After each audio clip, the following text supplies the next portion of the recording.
Pag-usapan pa natin ang karumal-dumal na krimen na ito sa Kidapawan City kasama si Mobile Journal, Kayla Makantan.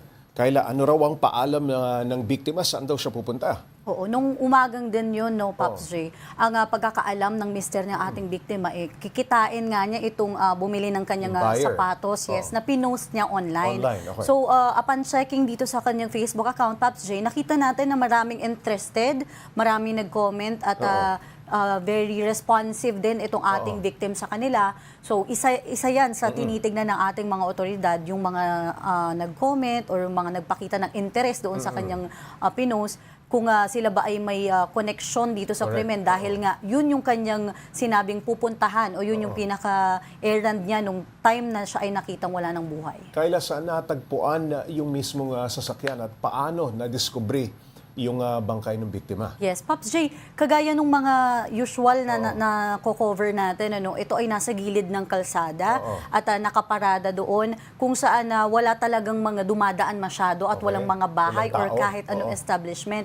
So, isang concerned citizen yung nakapansin at sumilip dito dahil nga nakita na matagal nang nakahinto doon yung sasakyan at agad naman nilang inireport sa ating mga pulis dahil nga nung kanilang tinitignan, may bakas na ng dugo, talagang nagkalat na yung dugo doon sa labas ng, doon sa ating victim sa loob. Hindi din kasi siya ganun ka-alarming, Pops J, kung titignan mo ng unang tingin dahil nga walang mga tama ng bala doon sa sasakyan. Talagang kapag sinilip mo, doon mo lang makikita na parang nakapark lang. yes, na meron na palang ginang doon na walang buhay. Okay, may hinala na ba sila, ang mga otoridad, kung sino ang may kagagawa nito? Yes, Pops J, napaka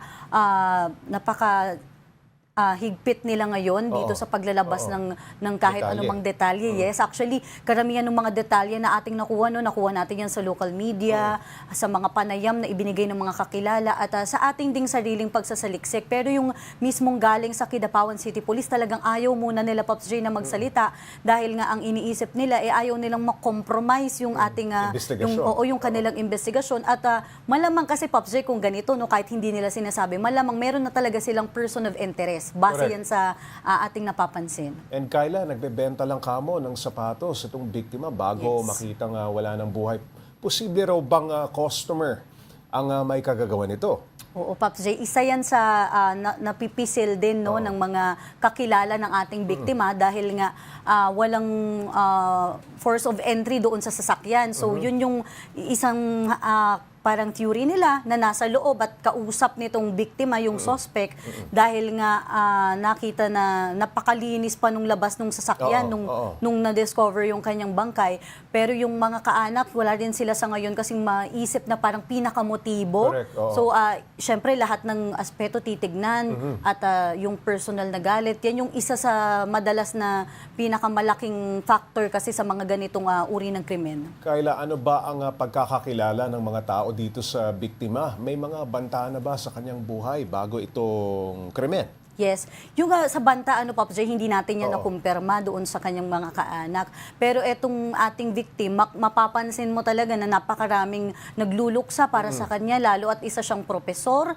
So siya ay malapit talaga sa kanyang mga co-teachers, sa faculty nila, sa mga estudyante. Talagang makikita mo yun, Pops J. Kahit yung sa mga komento nung narinig nila itong balita, talagang gulat na gulat sila na ganun yung nangyari at hindi nila ine-expect. So may reputasyon itong ating victim na talagang nakafocus lang siya sa kanyang trabaho, sa kanyang pamilya, talagang palaisipan. Yung nature ng kanyang profesyon, yes, profesor. Hindi naman siya gano'n na iisipan mo na may magtatangka dahil sa kanyang profesyon na pagiging professor. Kamusta ang kanyang mga naulila, Kayla?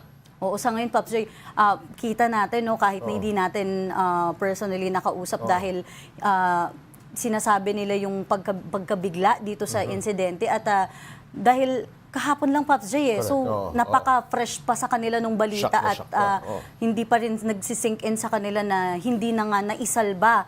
Dagdag pa dito yung misteryo sa kanila kung ano ba yung dahilan at kung sino ba yung responsable dito sa nangyari sa kanilang kaanak.